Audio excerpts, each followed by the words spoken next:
Incredible बघा, हा शब्द जो आहे मी फक्त एकाच सिनेमासाठी वापरत आहे आणि नक्कीच तुम्हाला माहिती असेल की मी कोणत्या सिनेमाविषयी बोलत आहे. बाकीचे जे सिनेमे आहेत ते अक्षरशः फ्लॉप झालेले आहेत. नक्कीच बजेट रिकव्हर करण्याची चान्सेस जे आहेत ते दिसत नाहीत. आणि आज जे रिलीज झालेले सिनेमे आहेत त्यांचे प्रिडिक्शन बघूयात की ते सिनेमे पहिल्या दिवशी किती कमाई जे आहे ते करू शकतात. तर नक्की हा व्हिडिओ जे आहे ते शेवटपर्यंत पहा. सर्वात पहिले मागच्या आठवड्यामध्ये रिलीज झालेले सिनेमे जे आहेत, एक म्हणजे पहिला म्हणजे आरपार. याचं जर सांगायला गेलं तर या सिनेमाने टोटल पहिल्या 7 दिवसांमध्ये इंडिया ग्रॉस कलेक्शन 1,03,00,000 रुपयांच्या घरात केलेलं आहे. होय मित्रांनो, या सिनेमाचं कलेक्शन 1 कोटींच्या पुढे गेलेलं आहे. 1,03,00,000 या सिनेमाची एकूण 7 दिवसांची कमाई झालेली आहे. या सिनेमाचं बजेट 4 कोटी आहे आणि आता हा सिनेमा आणखी कमाई करत आहे बघा. त्यामुळे आपण म्हणू शकतो की हा सिनेमा आणखी तरी बॉक्स ऑफिसवरती डेड झाला नाही. दुसरा म्हणजे बिन लग्नाची गोष्ट. हा सिनेमा जो आहे यानं देखील 90 ते 93 लाखाची काहीतरी कमाई आपल्या पहिल्या 7 दिवसांमध्ये केलेली आहे इंडिया ग्रॉसमध्ये. त्याही सिनेमाचं बजेट 4 कोटी आहे आणि त्याही सिनेमानं एवढी कमाई जी आहे ती केलेली आहे. त्यानंतर मेन सिनेमा जो मागच्या आठवड्यात रिलीज झाला होता, दशावतार, या सिनेमानं अक्षरशः हाहाकार घातला आहे बघा बॉक्स ऑफिसवरती.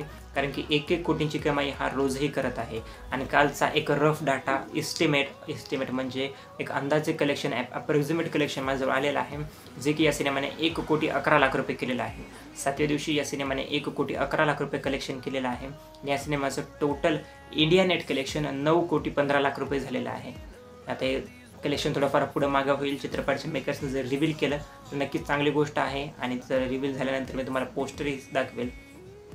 आणि या सिनेमाचं टोटल ग्रॉस कलेक्शन जे आहे ते 10 कोटींच्या पुढं असू शकतं. तो आकडा अवेलेबल नाही आहे.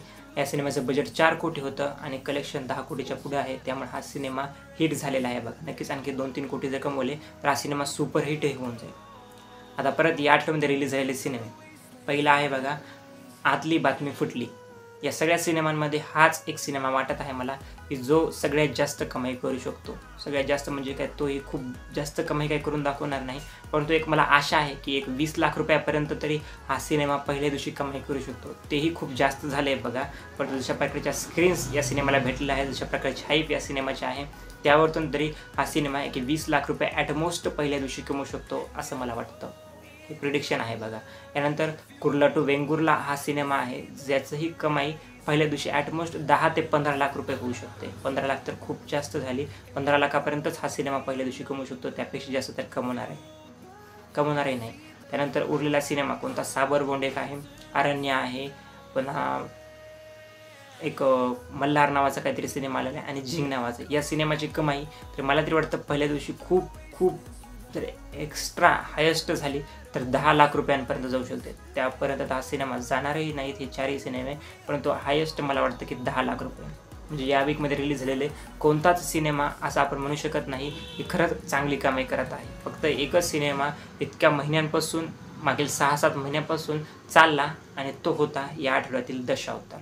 अक्षरशः या सिनेमानं हाहाकार केला मागील या वर्षामध्ये, मी हे म्हणेल, कारण की एवढा सिनेमा 2025मध्ये कोणताच चालला नव्हता.